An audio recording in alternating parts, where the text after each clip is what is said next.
Twin brothers' lies destroyed my life.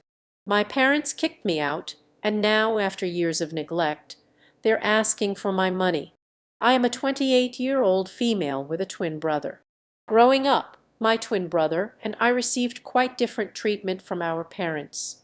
For some reason my parents were certain that my brother was destined for greatness, whereas I was labeled the black sheep. Since I was more interested in sports and making friends than in studying, they continually compared us, which was discouraging and damaged my self-esteem from an early age. As a child I had to watch my brother have elaborate birthday parties for his friends while I was treated as an afterthought. He frequently had sleepovers with his pals, whereas I was never allowed to bring my friends home. To be honest, I dreaded every moment of my youth. My grandma was the only person in the family who seemed to care about me. When she came, she always brought me my favorite chocolates and occasionally gave me a few bucks to treat myself. As the years went by, this overt preference for my twin brother evolved into emotional abuse directed at me. My parents would openly insult my academics and activities no matter how hard I tried. I could never satisfy their expectations of being the ideal child. Although I excelled at athletics, they forbade me from participating in extracurricular activities because they wanted me to concentrate completely on my education, just like my brother. As a child, I felt frustrated and helpless. Later, during my sophomore year, I was grounded again, this time for using Snapchat on my phone.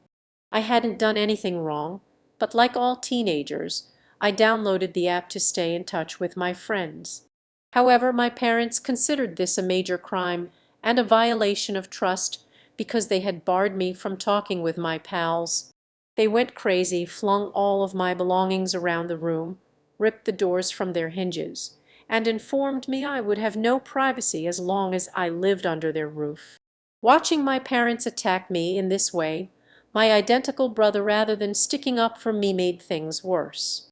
Our parents' wrongful acts produced a toxic environment, allowing him to take advantage of the situation. He developed a habit of lying about me, accusing me of things I never did so he could get away with everything. If he stole something, he'd easily transfer the blame onto me, and my parents, who were already inclined to believe the worst about me, happily accepted his falsehoods. He would insult me in front of my schoolmates and mock my attractiveness. Despite this, I had a large circle of friends at school because I was personable and willing to connect. My twin, on the other hand, suffered socially and disliked the fact that I could interact with others while he, as an introvert, felt uncomfortable. This jealousy boiled over during our 14th birthday party when none of his buddies came. I'm not sure why they did that to him, but in stark contrast, my friends treated me to ice cream, and I had a fantastic day. This irritated my brother even more. To get retribution, my brother started spreading false tales about me at school, depicting me as a spoiled brat. He falsely accused me of physically assaulting him at home, since our parents loved him more. He escalated the situation without my knowledge to fake proof. He would punch himself, causing injuries such as a black eye or a bruised shoulder. The next day, he would boldly stroll into school, exhibiting his self-inflicted injuries as proof of my alleged assault. In fabricating stories, when our parents questioned him about the injuries, he would lie, claiming they were the result of innocent activities, such as playing football with friends. The lies and his supposed black eyes gained traction, and many began to believe his twisted account of events. It didn't take long for whispers to spread, and my friends began to look at me suspiciously. At first I noticed minor changes. Friends who used to converse with me in the halls seemed distant, and invites to group hangouts grew fewer and farther between. It was as if a switch had been flipped and people were unwilling to engage with the allegedly pampered girl charged with violence. One day I got the confidence to ask my ex-best friend what had happened between us. She said that my twin brother had been circulating falsehoods about me. She disclosed the specifics of the lies he had told everyone, accusing me of actions I had never committed. I was stunned to hear her remarks. The emotion was a combination of incredulity and betrayal, as if the ground beneath me had given way. My brother, whom I grew up with, was spreading lies about me, accusing me of things I would never even consider committing. It was a betrayal that struck deep, leaving me with a knot in my stomach and a sorrowful heart. I addressed my brother the following day at school, but he chose to ignore me. I begged him to stop lying about me, but he smirked and said I deserved to die alone. I was at a loss for words, as his lies and actions were beginning to frighten me. I wanted to talk to my parents, but I was afraid they would believe my brother instead of me. Isolation stung, especially since I had always been open to establishing friends. My brother's jealousy-fueled lies seemed to be breaking apart the bonds I'd made over the years. The rumors spread among teachers as well. It was a weird sensation, as if I were living in a parallel realm where my genuine self was obscured by the wicked fiction told by my own twin. The lies had progressed beyond typical teenage chatter. They were now influencing how others regarded me.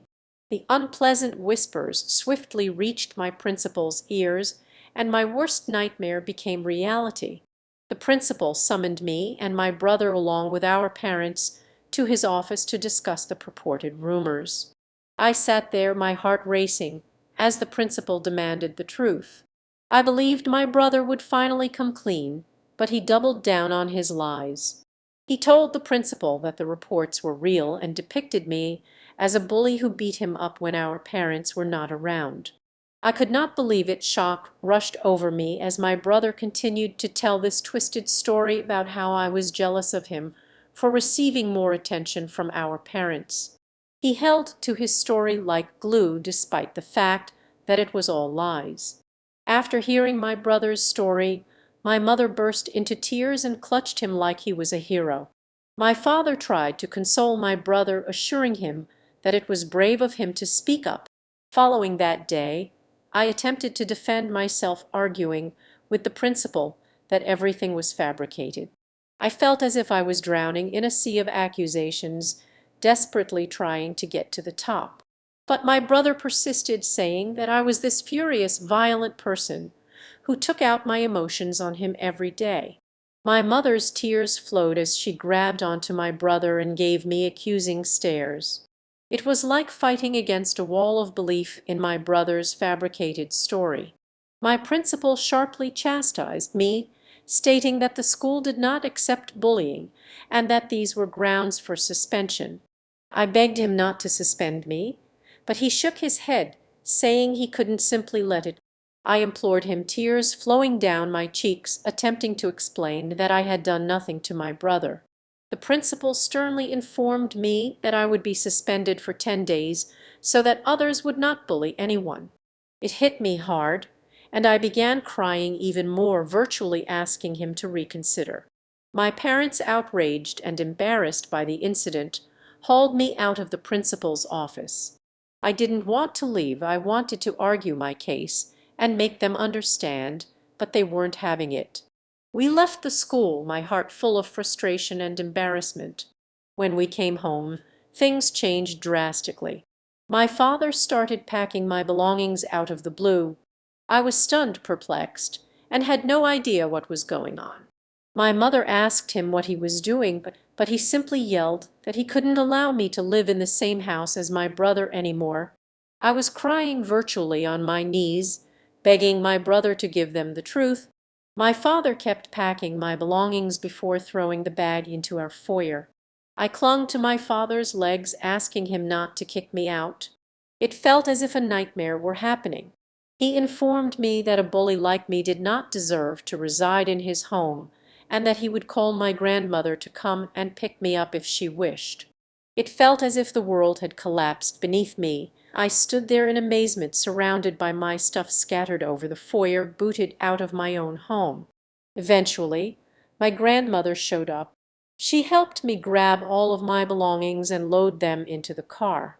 She helped me into the passenger seat and made sure I was wearing my seatbelt before strolling toward my parents' front door. She rang the doorbell, and when my father opened it, She began yelling at him for treating me this way.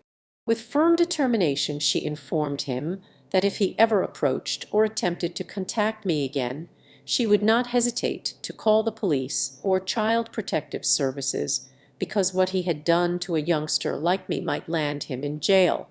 My mother attempted to shift blame by telling her that it was my fault, however. My grandmother was having none of it. She stood firm, defending me and emphasizing that I was only a child and did not deserve to be treated in such a harsh manner. That was the first time I realized how powerful my grandmother was. She did not cower before my parents, and unlike them, she had always cared about me and had defended me during my darkest days. I spent the next few months with my grandmother trying to figure out what had happened and how I had been hurt by those I had trusted the most. My brother's lies about me devastated me, and I had to cope with the agony of feeling abandoned by my family. Over time I found a new school where I made new friends and gradually began to heal from the wounds inflicted by my past.